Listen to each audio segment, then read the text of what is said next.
Welcome to the deep dive. Today we're cutting through some of the organizational chaos around one of the most critical groups in any school district. hmm And yet, they're often the most overlooked. We're talking about the essential support staff who serve multiple locations. Right, the itinerant staff. Exactly. Your school psychologists, your school nurses, counselors, and professionals like speech language pathologists, we'll probably call them SLPs and occupational therapists or OTs. These are the people that students and teachers rely on so heavily. They really are. But structurally, we almost set them up to fail from the very first day. The sources we looked at all point to the same problem. Traditional onboarding just wasn't built for them. It assumes a single home base. Right, a single desk in a single building. So when a school psychologist is splitting their week between, say, 4 different schools, that system doesn't just bend, it completely snaps. And the result is, massive inefficiency, huge knowledge gaps, and frankly, a lot of burnout. Yeah. What's so fascinating is that districts pour enormous resources into onboarding, but for these roles, that effort is it's misplaced. The design itself is flawed. It's a systemic gap. So our mission today is to move past that and give you a really clear, structured blueprint. We're going to unpack this 4-pillar framework that's specifically engineered for these multi-site employees. And what's the goal of that framework? The goal is simple, really. It's to make sure every new itinerant hire feels prepared, connected to their peers, and just completely clear on their role across every single location they serve, right from the start. Okay, so let's zoom in on that pain point.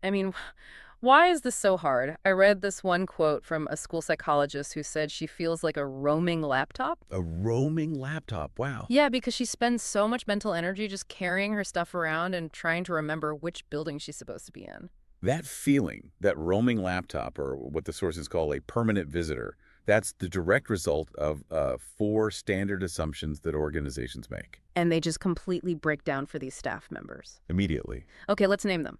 What are these 4 foundational failures? Well, we start with assumption 1, that new hires have a single dedicated home base. For HR, they might be assigned to a middle schooler, but that's often totally arbitrary. So in reality, they're spending, what, 2 days there, 3 days somewhere else? Exactly. 2 days at the middle school, 3 days at the elementary feeders, and then next week they're covering a gap at the high school. So where's their actual professional anchor? They don't have one. They're physically everywhere, which means professionally, they're kind of nowhere. That sounds like an instant identity crisis. You're asking them to be 5 different people depending on which office they walk into. Precisely. And that leads right into assumption 2, which also fails. That one set of building procedures applies to them. Ah, the logistics. Think about it. An SLP serving 4 schools, that's 4 different sign-in systems, 4 key fobs, 4 different ways you're supposed to communicate with parents. And 4 sets of unwritten rules for just, walking down the hallway. Yes. And what's normal in Building A might get you a weird look in Building D. That cognitive load is just exhausting. It's less like a job and more like being a consultant where the client changes the rules on you every single day. It is. And the rules can actively conflict. Which brings us to the 3rd failure point, the assumption of a linear reporting structure. So who your boss is. Right.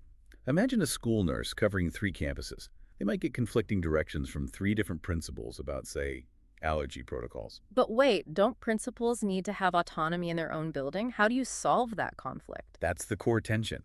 Their instructional work is supervised centrally, but their day-to-day operations are managed by the building principal. So if those principals give conflicting orders, the nurse is just stuck in the middle. Constantly feeling like they're disappointing someone. Always. And finally, the 4th broken assumption, that colleagues are easy to find. The isolation piece. A teacher can walk down the hall for advice, but an occupational therapist, their nearest OT colleague, might be 3 schools and a 30-minute drive away. So that inadequate onboarding combined with the isolation, that's what makes them feel like a visitor from day one. Which really raises the big question for leadership. Yeah. How do we design an experience that fixes these gaps? Yeah. We have to stop designing for the building and start designing for the role. Okay, let's get into that intentional design, the 4-pillar framework. So pillar 1 is central orientation. The goal here is to create a professional home base when the physical one is, all over the map. This is where they find their anchor. It's where the new hire understands their professional identity in the context of the whole district's mission before they get sent out to all their different assignments. So what are the key components here? This has to be more than just the standard HR paperwork session. Oh, absolutely. First, it has to provide district-wide context. They need to understand the big picture, the strategic priorities, and how their specific role actually helps the district meet its goals. So their work has meaning beyond just one building's test scores. That's the shift. Second is professional community. You have to introduce new hires to everyone else in their same role. All the new psychologists together, all the nurses on day one. You're building their peer network before the isolation can even start. Exactly. Third is clarifying the supervisor relationship. Central orientation is the perfect time for their instructional supervisor to lay out expectations, review caseloads, and explain how they'll be evaluated. They need to know who their real professional touchstone is. And then there's the one that can make or break the first week, systems access. This is a huge source of frustration. You have to use this time to verify they can log into everything, student information systems, email, special platforms, at all the locations they serve. Not just their so-called home base. Every single site. Because there is nothing that says you don't belong here louder than driving to your second school of the day and realizing your login doesn't work there. It just paralyzes their work. And finally, the fifth component is compliance. Do all the required district-wide training centrally. Don't make them sit through the same safety video 4 different times at 4 different schools. That centralized foundation sounds like it solves the identity problem, but it doesn't fix the day-to-day logistical nightmare. So this brings us to Pillar 2. Right. Building specific onboarding at every location. This is where you have to be meticulous. And the sources say this is where most districts just drop the ball. They orient to one school and assume the rest will just, figure itself out. And it never does. So for every single school they serve, they need a designated location contact. A real person's name for those small questions like, my copier code isn't working, or where do I park? And then you get into the real nitty-gritty for every single site. Every single one. Parking, entry procedures, is it a key card, a code? Do I have to get buzzed in every time? Workspace, storage for their materials, even where their mailbox is. Those things sound so small, parking and mailboxes, but if you don't know where to lock up your expensive assessment kits, that creates this massive low-level stress. It's a cognitive load that single-site staff just never have to think about. We also have to review safety procedures for each building. Emergency plans and crisis protocols can be wildly different from school to school. That's so critical for nurses and counselors who are often first responders. Absolutely. And finally, cultural norms. You have to explain the unwritten rules of each building. Does this principal prefer email or a quick text? Knowing that stuff helps them integrate immediately. So Pillar 2 is really like a custom micro-orientation for every site. Now, Pillar 3, role-specific technical onboarding. The sources call this a twilight zone between HR and the building principal. Because if nobody owns it, it doesn't happen. And that creates huge knowledge gaps and even compliance risks. This has to be owned by the instructional supervisor. Okay, let's break that down. What are the technical needs for, say, a school nurse? A school nurse has to review medication protocols and storage at each site. The lock on the cabinet, the logbooks, it all might be different. Plus, they have to master the district-wide health record system so their documentation is consistent no matter where they are. And for SLPs and OTs, it's a lot about equipment, right? A ton. They need to know exactly where their therapy materials and diagnostic kits are stored at each location. Is there a locked cabinet for them? Or do they have to haul it all in their car? And scheduling across buildings must be a nightmare. It's a dynamic puzzle, so they need to be taught the specific scheduling system for managing sessions across multiple sites, factoring in student time, room availability, and their own drive time. And for school psychologists. For them, it's about crisis response protocols, which can vary a lot between, say, a high school and an early childhood center.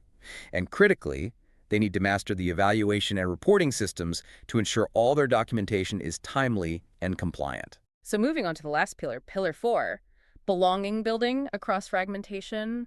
This one feels like it's all about retention, the emotional side of the job. It's absolutely critical. The Aberdeen Group research cited in the sources says 86% of new hires decide if they're going to stay within the first 6 months. And for itinerant staff, those 6 months are spent bouncing between buildings, feeling isolated. So belonging can't be an accident. You have to design for it. And there are 3 powerful ways to do that. First, cohort onboarding. We mentioned it before, but you have to continue it. Bring those groups together regularly. That's their real team. Okay, what's second? Second, Same role mentors. This is non-negotiable. You have to match a new SLP with a veteran SLP who knows how to navigate 5 principles. Pairing them with a random 4th grade teacher at their home base is useless. That just makes so much sense. The challenges are role-specific, not location-specific. Exactly. And third, recognition visibility. If a nurse handles a critical incident at one school, that praise needs to be shared at every school they serve. They need to be seen as an integral part of the staff everywhere they work. This whole topic of itinerancy also brings up some specific compliance issues, doesn't it? It does. Things like clearances and training documentation have to explicitly list all the multi-site assignments. You have to be clear about which trainings are district-wide and which are building-specific, like fire drills. And what about time tracking? That sounds complicated. It adds huge complexity, especially for non-exempt staff. The timekeeping system has to allow for location-based logging. You can't force these employees into manual workarounds that create audit risks for the district down the line. Which brings us right to technology. If we're asking people to manage all this, the system has to support it. The right platform has to treat these assignments as a standard use case, not some weird edge case. Technology is the enabler here. You need a platform that can do central completion tracking, so you have one view of all their requirements. And I'm guessing multi-location workflow support. Yes, the system has to be smart enough to assign tasks for multiple sites.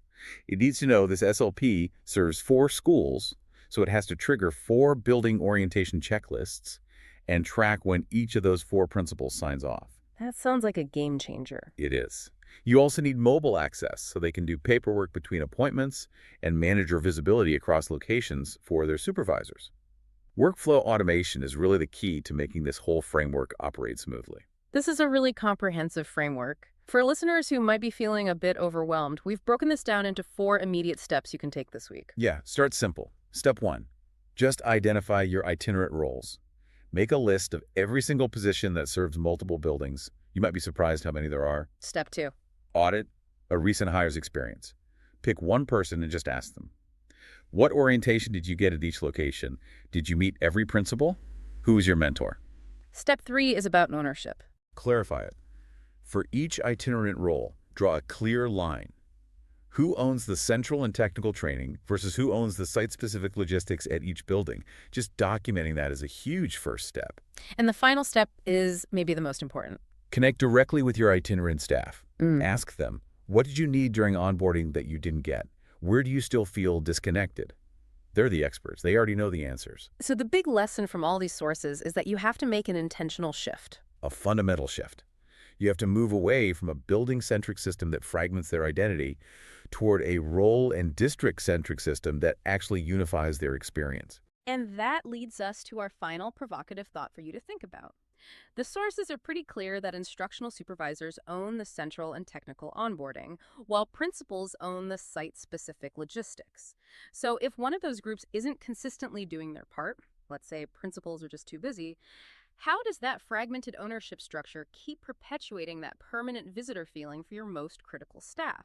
Because until that specific accountability is resolved, the structural problem is always going to undermine your efforts to recruit and keep these amazing professionals.